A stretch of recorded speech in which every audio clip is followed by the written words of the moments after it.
Hello and welcome back to this low-level JavaScript series on building parser combinators from scratch. This is the 5th episode in the series, and you can check out the rest of the episodes in a playlist which is linked down below in the description and above on screen now. Today we're going to look at parsing recursive structures and the hoops that the JavaScript programming language is going to make us jump through in order to achieve this. This is going to take us into terrain of lazy versus eager evaluation, which is a pretty interesting area of programming language design. And by the end of this episode, we're actually going to build our first little micro language, which we're going to be able to parse into an AST. Along the way, we're going to build up our parser library a little bit, build some utility parsers too. So let's get started. First of all, what do I even mean by recursive structure? Let's start with an example string. So let's take a string like this. We're going to have some square brackets and inside some numbers. It's an array. And our array, or a string that represents an array, contains values. And those values can be numbers. But I'm going to say that they can also be arrays. So in this structure, we have an array of values. And the value is either a number or an array which contains either a number or an array which contains 1 to infinity. And eventually, of course, you can't have infinite levels of arrays. You'll eventually hit just pure values, and that will be the end of the recursion. So that's what I mean by recursive structure. We couldn't even parse this kind of structure at the moment in an elegant way because we don't have a nice way of parsing values which are separated by other values, like commas.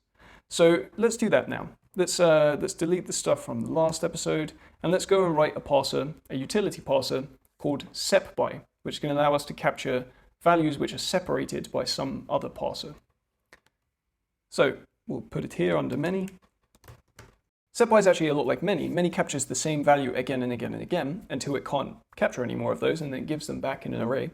Sepby is going to capture the same value, but it's going to also enforce that there has to be another value between those values. In our case, that will be something like a comma, but it could be anything. It could be a whole complex parser, which is separating each of your elements.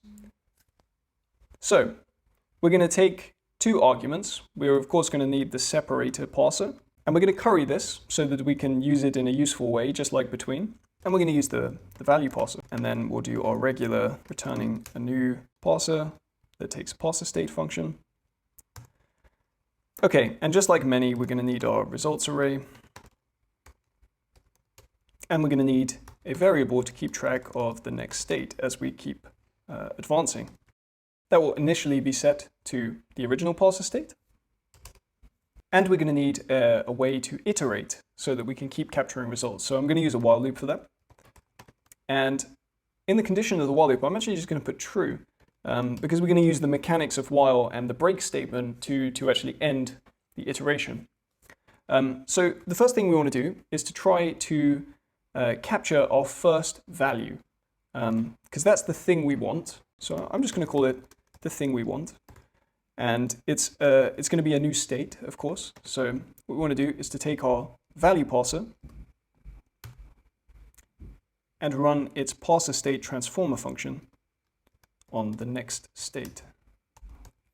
And then we actually, if we're able to successfully capture a result from that, then that's great, we're going to continue. But if there's an error, if the thing we want is an error, then we're just going to have to break. We can't keep parsing, so we're going to break and we'll exit early. But if it wasn't an error, then we're all good. What we're actually going to do is push into the results array the result of the thing we wanted. And at this point, we can quite safely set next state to be the thing we want state. And if this was many, this would actually be the end here. This is essentially what many is doing. But we need to capture those separators as well. So I'm going to make another variable here called separator state, which is going to use our separator parser to get another state. And what we're going to say is, if we got an error,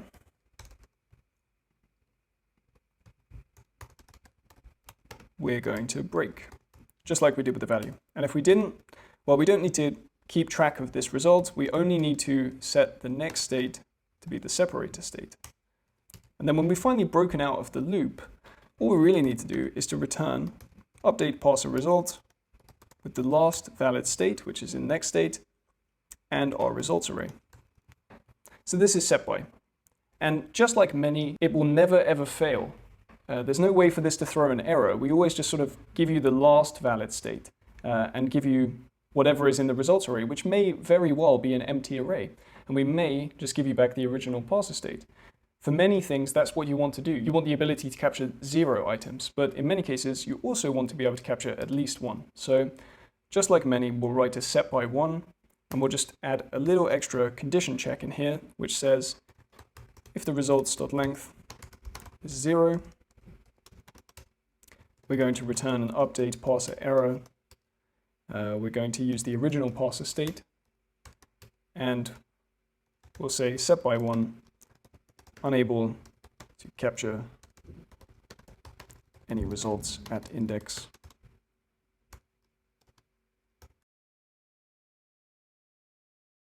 Now, we now have 2 error messages which are probably not completely in sync, so we should clean that up. But for now, I'm going to ignore that, and we're going to jump back down and try and see how this works in the context of our example string here. Let's go back to the simple case. Before we have these embedded arrays, we just have a simple.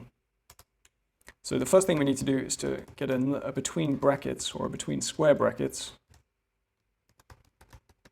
helper function. We'll use between for that.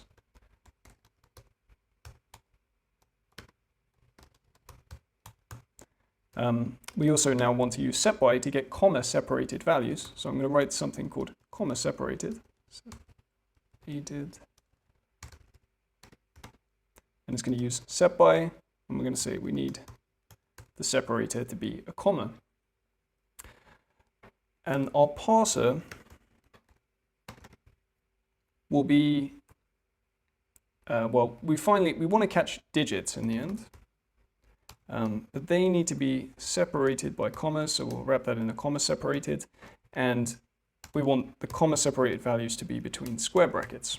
So this should be our final parser, and let's try that on the string.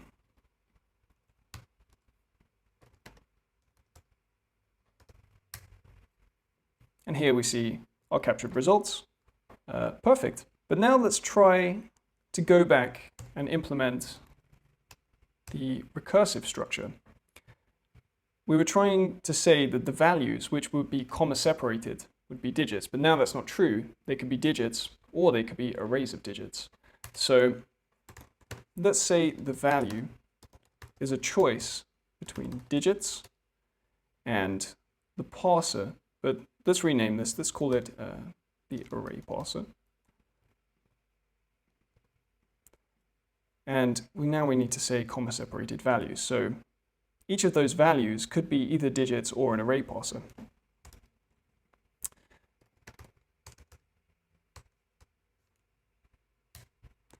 Now, unfortunately, JavaScript is not going to let us do that because it's going to tell us that we tried to use array parser before it was defined. And that's true. We tried to use it here, and we actually defined array parser here. So that's not going to work. We could try to shift the problem by bringing our array parser up above. But then we're just going to sort of get the problem in reverse. We're going to say, well, value is not defined because, of course, we're trying to use value, but we're defining value here.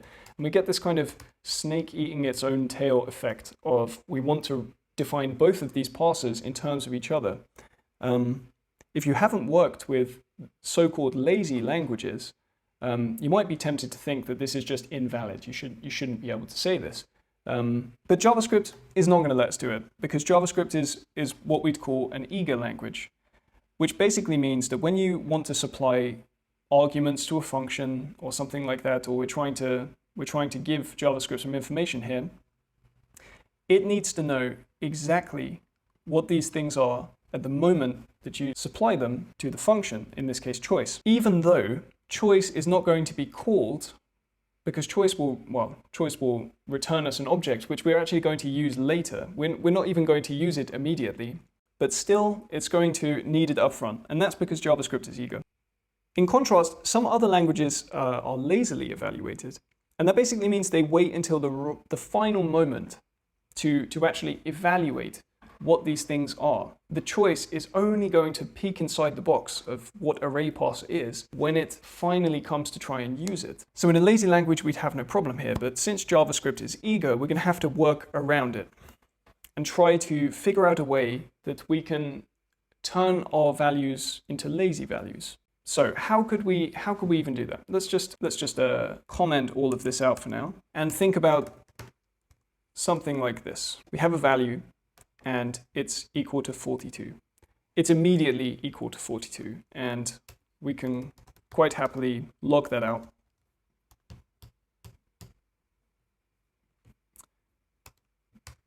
But we can kind of delay evaluating this thing by wrapping it up in a function.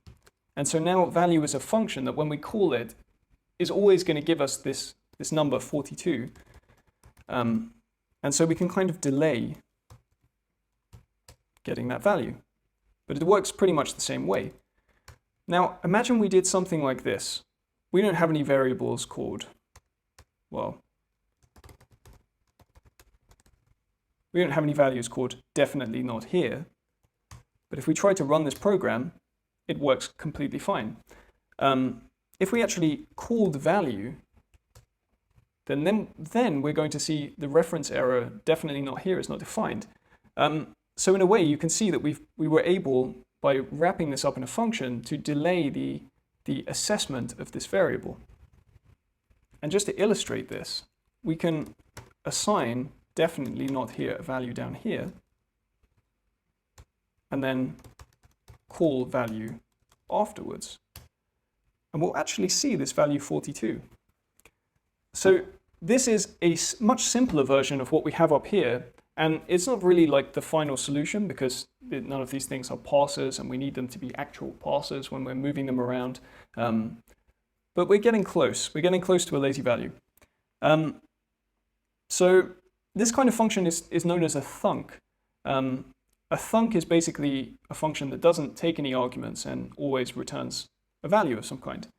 And it's the basis of how we do sort of lazily run code or asynchronous code in JavaScript and many other languages. So you can think of core functionality like set timeout. Set timeout takes a thunk.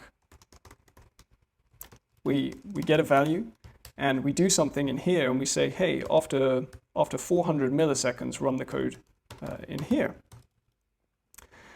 So this is a thunk.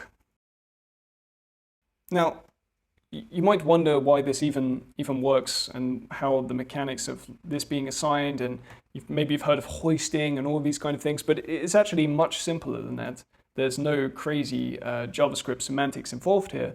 All that happens is, in JavaScript, when you create a function, any function, it has access to the scope that it was created in.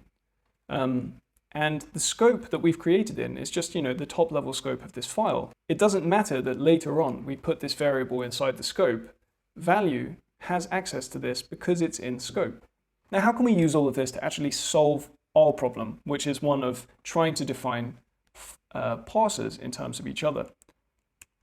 Well, if we were able to somehow do something like this, we wouldn't have any problems anymore. We would actually be able to run this. Although we would get another error because this is absolutely not a parser now. If we didn't try to evaluate that, it would run successfully. So we need this to be an actual parser. So what I'm going to do is I'm going to go back up to the sort of library we have up here, and I'm going to write a function. I'm going to call it lazy. I'm going to say that lazy takes a parser thunk.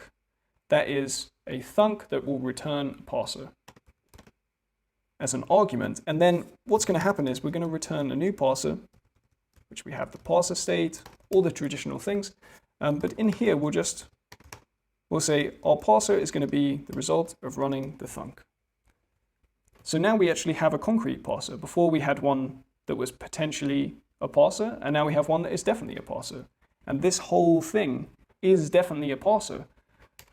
So we've managed to get around, and here we can just return, parser with our parser state transformer function and use the parser state. So this 2 lines or 4 lines of code, this is our workaround to the eagerness problem. And all we have to do is take one of our parsers, let's say the value parser, and wrap it up inside a lazy. And the lazy just needs to have a function that returns this parser. And we can now reference variables that aren't yet in scope, but will eventually be in scope. So we can try this out. And now we can see that we have the result of an array with a 1, and then another array, and a 2, and then, well, the console log is giving up trying to display our elements for us, but we can trust that the value 3 would be inside this array.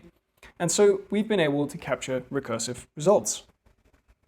But what I actually want to do now is I want to put together everything we've done up until now in the series and create a teeny tiny little language. It's not going to be anything crazy. It's going to be a tiny little functional language for calculating. And here's what we can do in our language. So I'm going to open a file that I prepared earlier. In our language, we can do 4 things. We can add numbers, we can subtract them, we can multiply them, and we can divide them. And the way that we do that is that our operations, they come in this open close parentheses, and we have the operation as the first element, and then we have a space, and then we have a number, and then a space, and then another number. And then this would yield 12, let's say. But what we can also do with these is that we can nest them. So we can have an operation that says, this is 10 times 2 plus 10 minus 2. And we would be able to calculate this. And we could go infinite levels deep. This 10 could be another operation, which is 50 divided by 3. And then we subtract 2 from that. So this is our language.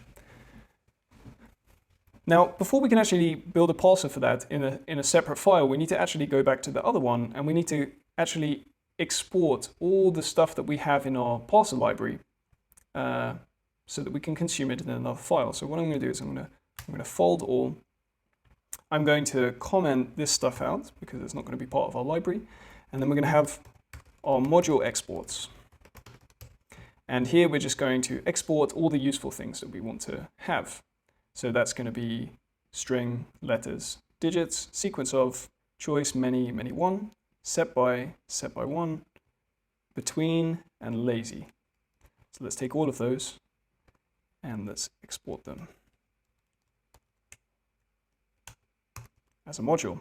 So now we have a little library that we can consume on this side. So we're going to need digits, we're going to need, well, let's just pull things in as we need them. The first thing we need to do is to get the very root of our system, or rather, I should say, the very leaves of our system, which are the numbers. So let's write a number parser, and that's going to be digits. But I don't just want to capture digits. I want to map it, and I want to apply some structure.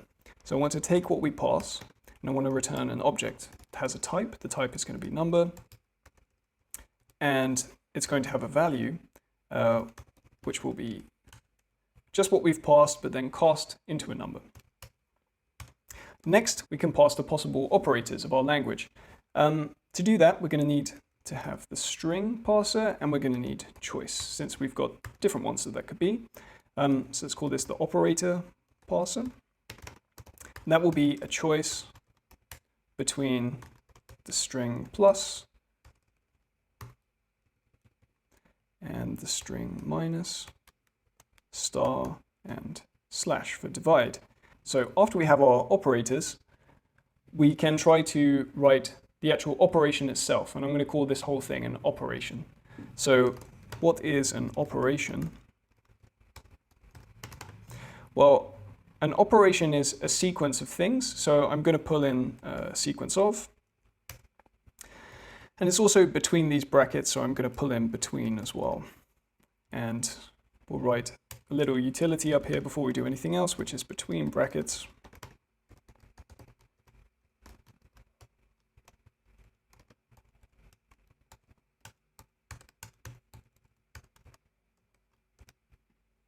And our operation will just be sequence of, which is between brackets. And the first thing is going to be an operator. So let's use the operator parser. Then we're going to have a space. So I'll just use string space. Then we're going to have either a number or another operation. And I'm going to call that whole thing, I'm going to call it an expression, an expra. So we haven't written that yet, but we will get to that. Then we're going to have another space. And finally, we're going to have another expra. So there's another place where we can have either some digits or another expression, another operation. An expra, this is going to be where our recursion comes in. So let's bring in lazy. And we're going to have a lazy choice. And it's going to be a choice between a number or an operation. And then when we capture an operation, I want to also apply some structure to that. So that's going to give us a bunch of results. And we want to return an object with a type operation. And it's also going to have a value. But what I'll do here is I'll create an object, and that object will have an operation. That's going to be the first thing in the results. And we want to have like an A, which will be like, you know, the thing that we have here on the left. So our A, that's going to be 0, 1, 2. And we're going to have a B, which is again going to be 2 later, so that's going to be results 4. Okay, so this is going to be our parser. And I've made a little mistake here because I've referenced operation parser. It should be operator parser. Let's take our most complex thing and try to parse the result. So that's going to be, let's just use expra, because that way we could also have a valid string that would just be something like this, which would just give us the number 42, or we could have this complex calculation. So our result is going to be the result of expra.run, and we'll use our complex string, and then let's log that out at the end.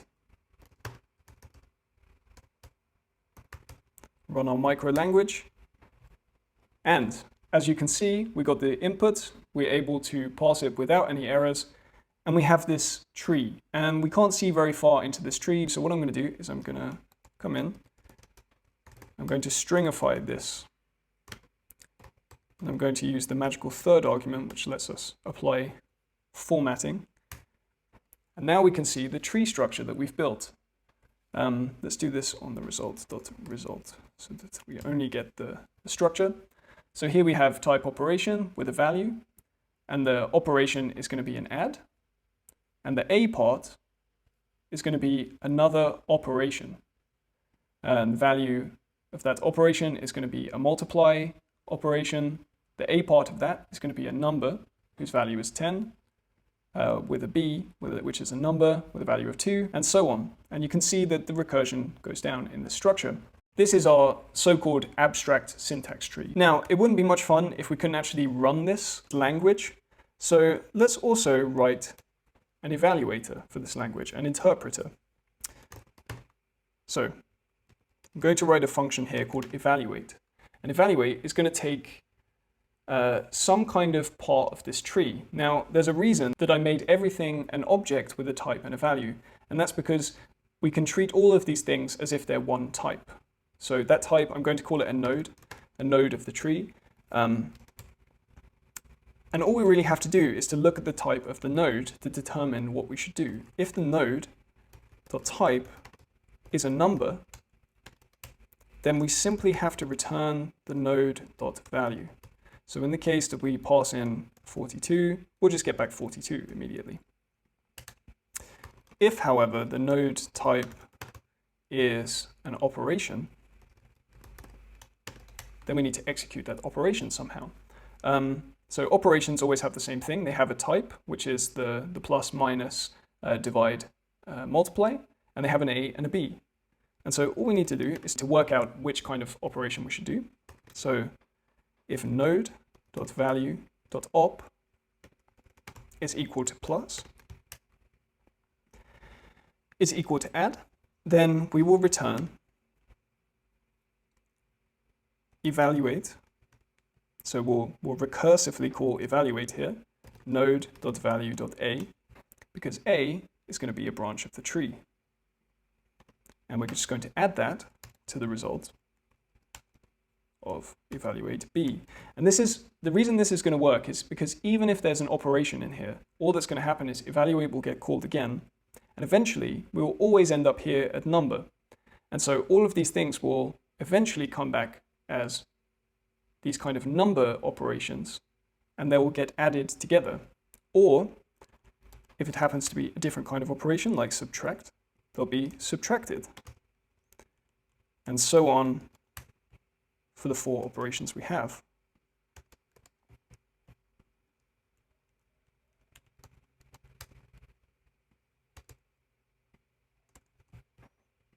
So this is our evaluator. So let's take this and place it above our complex string. So this is our program. Let's rename it program. And instead of directly running it, what we need to do is to create an interpreter which takes a program and first parses it. And we'll do that like this. We'll check for an error. So if there's a parse result that is error, we'll simply throw new error. And we're probably not going to get a good message back from the parser at the moment, so we'll just throw an error, invalid program. Otherwise, we'll return evaluate parse result dot result, which contains the tree. And so now we have an interpreter for our program. So let's console.log interpreter of our program, and then we'll JSON stringify. Oh, we don't need to stringify, we just need to run the program. And let's try to run that. So we got 34.666 recurring 7. And we can validate that by going into Node and sort of taking this program that we have and rewriting it the way Node would expect it to be written, which is with everything between.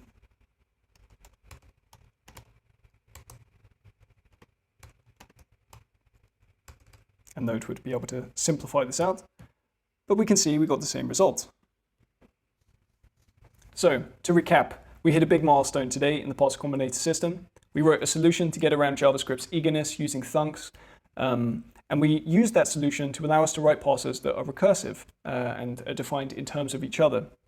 Then we built ourselves a very small micro language for calculation, which we produced in AST. And then we're able to take that AST into an interpreter that we've written and actually run the program. In the next episode, we're going to have a look at how we can use this system with binary data instead of text to parse binary file formats, things like executable programs, for instance, or specialized file formats like images or music files or anything else which is encoded with binary. And we're going to need this for some of the projects that we'll be undertaking on this channel later on. So I really hope you've enjoyed this installment of the series. If you have any feedback, I'd love to hear about it in the comments or in the low-level JavaScript subreddit. All the code is available on GitHub, and you can find the repository linked in the description below. Please consider subscribing if you'd like to see more of these episodes and later series. Thanks very much for watching, and I'll see you next time.